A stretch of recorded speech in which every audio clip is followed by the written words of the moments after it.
The Book of Genesis, Chapter 3. Now the serpent was more subtle than any beast of the field which the Lord God had made. And he said unto the woman, Ye hath God said, Ye shall not eat of any tree of the garden? And the woman said unto the serpent, Of the fruit of the trees of the garden we may eat. But of the fruit of the tree which is in the midst of the garden, God hath said, Ye shall not eat of it, neither shall ye touch it, lest ye die. And the serpent said unto the woman, Ye shall not surely die. For God doth know that in the day ye eat thereof, then your eyes shall be opened, and ye shall be as God, knowing good and evil. And when the woman saw that the tree was good for food, and that it was a delight to the eyes, and that the tree was to be desired to make one wise, she took of the fruit thereof and did eat. And she gave also unto her husband with her, and he did eat. And the eyes of them were both opened, and they knew that they were naked. And they sewed fig leaves together and made themselves girdles.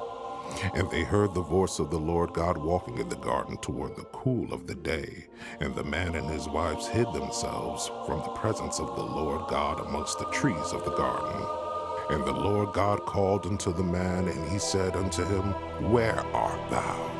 And he said, I heard thy voice in the garden, and I was afraid because I was naked, and I hid myself.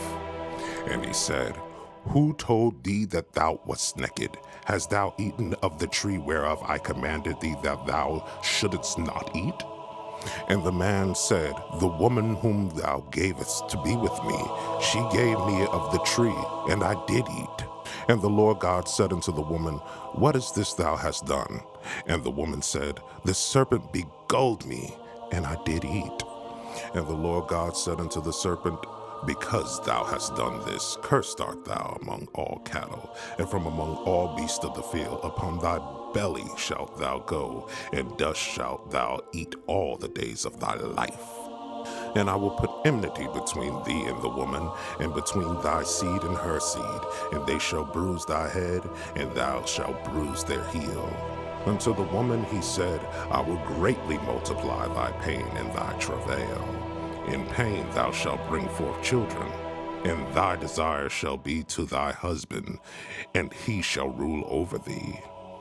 And unto Adam he said, Because thou hast hearkened unto thy voice of thy wife, and hast eaten of the tree of which I commanded thee, saying, Thou shalt not eat of it. Cursed is the ground for thy sake.